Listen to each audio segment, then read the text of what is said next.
Assalamualaikum warahmatullahi wabarakatuh. Perkenalkan saya Jessica Rata Malvin dengan akhir NIM 075, Prodi Hukum Ekonomi Syariah untuk matkul Hukum Perusahaan dan Ketenagakerjaan, di mana materinya adalah pendirian dan legalitas perusahaan, akta pendirian, AHU, OSS, dan perizinan usaha. Poin pertamanya adalah membahas Undang-Undang Nomor 40 Tahun 2007 tentang perseroan terbatas. Secara prinsip, ada 3 syarat pendirian perseroan terbatas, sebagaimana diatur dalam Undang-Undang Nomor 40 Tahun 2007 tentang perseroan terbatas. Pertama, tentang pendiriannya, kedua tentang dasar berdirinya, dan ketiga berkaitan dengan permodalannya. Di mana pertama tentang pendiriannya, PT harus didirikan minimal oleh 2 orang dan dibuat dengan akta pendirian yang dibuat di hadapan notaris dalam bahasa Indonesia. Yang kedua, tentang dasar berdirinya, PT harus didirikan dengan dibuat akta otentik di hadapan notaris. Yang ketiga, berkaitan dengan permodalannya berdasarkan pasal 32 ayat 1 UU PT Modal Dasar, PT diberikan batas minimal yaitu Rp50 juta. Jadi, sesuai dengan pasal 7 ayat 1 Undang-Undang Nomor 40 Tahun 2007 tentang perseroan terbatas, maka pendirian perseroan terbatas memiliki sifat kontraktual, yaitu hanya dapat dilakukan berdasarkan perjanjian dan perjanjian tidak mungkin dilakukan secara sepihak. Dan poin keduanya adalah Undang-Undang Cipta Kerja, Undang-Undang Nomor 11 Tahun 2020 dan perubahannya. Perubahan dan penyesuaian aturan mengenai perseroan terbatas di Indonesia yang dilakukan oleh pemerintah menunjukkan bahwa terdapat peran serta negara dalam menunjang perkembangan ekonomi nasional. Dukungan pemerintah terhadap eksistensi perseroan terbatas agar terwujud sistem penyelenggaraan bisnis yang lebih teratur dan kondusif. Peraturan ini merupakan salah satu langkah penting dalam upaya pemerintah untuk mendukung dan memperkuat posisi usaha mikro dan kecil. Nah, di Indonesia, sebanyak 57,7% pelaku usaha mengurus untuk perizinan halal, haki, dan BPOM, serta 19,2% untuk permodalan, kurasi produk, serta pelatihan dan peningkatan soft skill.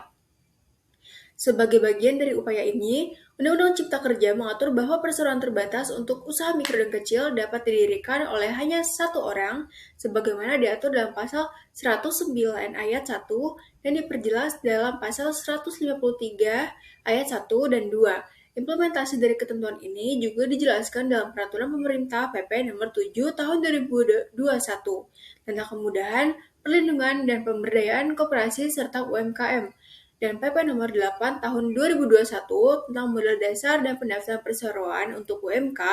PP Nomor 8 Tahun 2021 telah memperkenalkan berbagai perubahan yang dirancang untuk menyederhanakan proses administrasi dan pengelolaan keuangan bagi UMK, termasuk dalam pembentukan PT perorangan dengan mengurasi batas modal dasar yang diperlukan dan dipermudah prosedur pendaftaran. Peraturan ini memungkinkan UMK untuk beroperasi dengan lebih efisien dan efektif.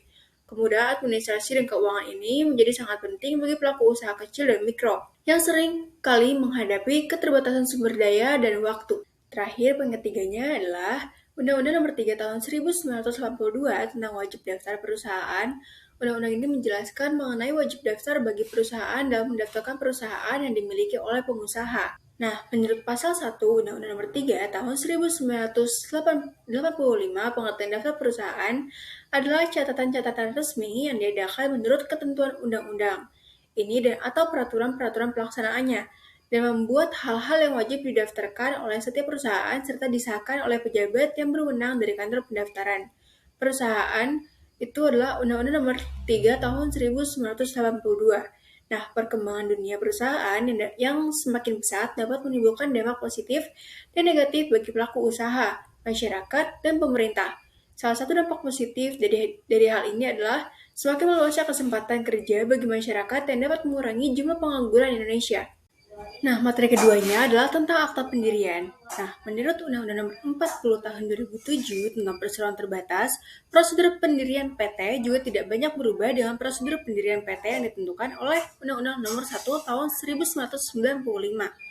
Prosedur pendirian PT dalam UU Nomor 40 Tahun 2007 tentang PT diatur dalam pasal 7 sampai dengan pasal 14. Nah, menurut pasal 7 ayat 1 Undang-Undang Nomor 40 Tahun 2007 tentang PT dikatakan bahwa perseroan terbatas didirikan minimal oleh 2 orang atau lebih dengan akta notaris yang dibuat dalam bahasa Indonesia. Menteri Membidangi Hukum dan Hak Asasi Manusia. Pembentukan perseroan terbatas tidak hanya memerlukan akta pendirian yang sah, untuk menjadi badan hukum perseroan terbatas harus memperoleh hak izin dan menteri. Direksi atau kuasanya dapat mengajukan permohonan izin. Izin tersebut harus disampaikan kepada notaris dengan hak substitusi jika disetujui. Nah, para pendiri harus mengajukan permohonan bersama-sama kepada keputusan menteri. Nah, untuk mengesahkan badan hukum perseroan dengan membuat akta notaris pendirian.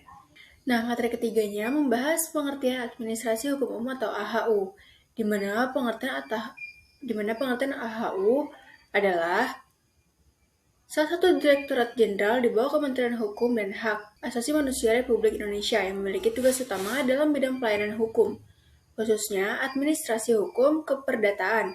AHU juga sering dikaitkan dengan sistem administrasi hukum umum, atau yaitu sebuah sistem berbasis teknologi informasi yang menyediakan layanan hukum secara elektronik. Karena melalui sistem ini, masyarakat, khususnya para notaris, dapat mengurus berbagai keperluan hukum seperti pengesahan badan usaha, hukum perseroan terbatas, perkumpulan, yayasan, pendaftaran fidusia, wasiat, hingga kewarganegaraan.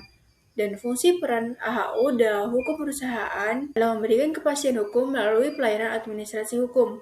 Dalam hukum perusahaan, AHU memiliki beberapa peran penting, yaitu pengesahan badan hukum perseroan terbatas. AHU memberikan surat keputusan SK pengesahan pendirian PT. SK inilah yang menjadi dasar bahwa PT sah berdiri sebagai badan hukum dan memiliki hak serta kewajiban secara hukum.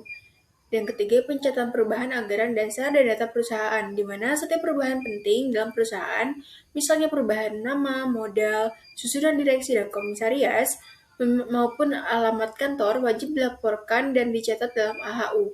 Hal ini menjamin transparansi dan akuntabilitas.